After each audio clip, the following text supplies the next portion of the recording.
Hello everybody. This is a quick tutorial for you if you have decided to do the short story choice from the choice board. This would be, go back to our choice board here, make that big for you to see. This would be from slide 3, which is analyzing point of view, and we're looking at choice 1 here. So if you open up those directions, which I will do for you, you'll see you've got several choices here to write from. I am going to ask that you pick one of these.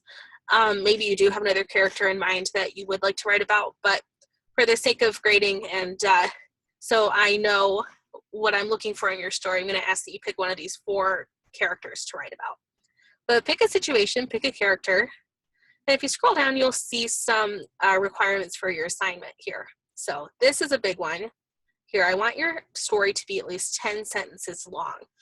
And the reason why is because while I understand that you don't have enough time to be writing a story that is pages and pages long, I would like to see at least a little bit of a development of a plot line. So you do need to be writing at least about this much to really get some detail in your story. So apart from that, within those 10 sentences, here are a few things I'm going to be looking for.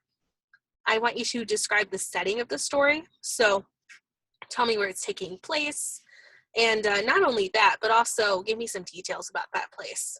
For example, if you pick this first prompt, which is Scrooge goes shopping at Mall of America, tell me what Mall of America looks like. It's probably big. It's probably really busy at that time of year. Give me some description. And this will also help you get up to that 10-sentence requirement. Second requirement is at least 1 sentence of dialogue. This is also very important. So this assignment is all about point of view. So this is a really great way for you to show me that you can put yourself in the shoes of the character you're writing about. So think, what would they say? Again, going back to Scrooge, what's something grumpy he might say at Mall of America?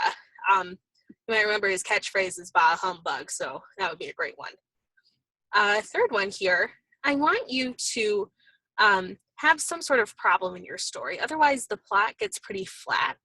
Like if you think back to that timeline that we used a couple of weeks ago when you wrote your 7th grade story, to really have that story arc, you need to have some sort of problem.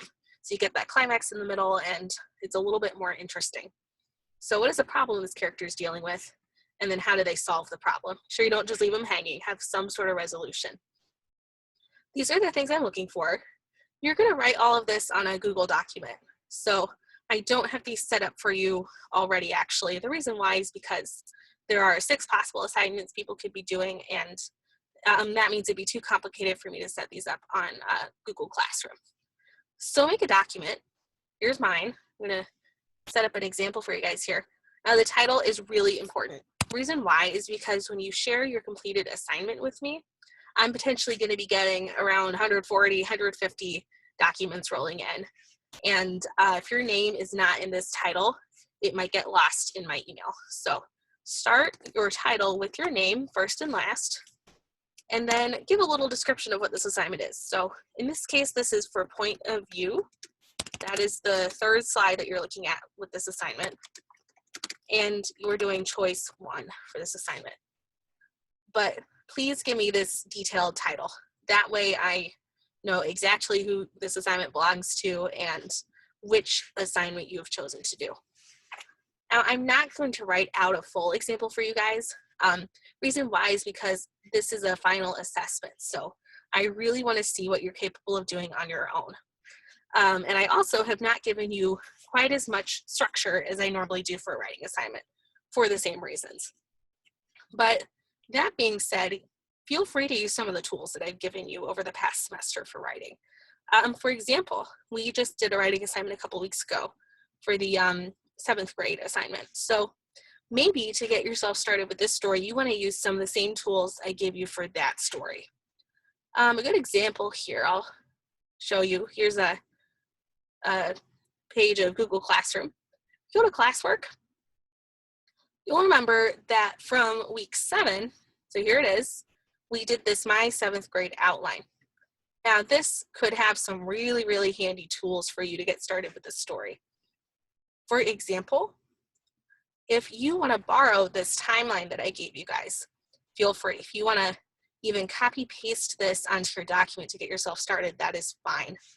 That'll get you thinking about things like the beginning of your story, the climax, and how you're resolving your story, the conclusion. So use some of these tools that I've given you. That is fine. I'm just not directly giving them to you because, again, the point with this assignment is that you are doing this on your own. You're showing me what you've learned this year.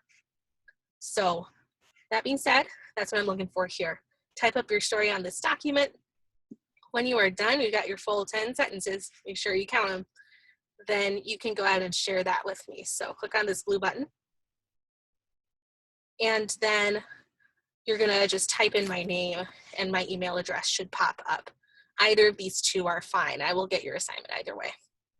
Let me know if you have any other questions about this. Otherwise, just do your best. And again, the biggest thing I'm looking for is detail and also signs that you are understanding this character's point of view. You see things from their perspective.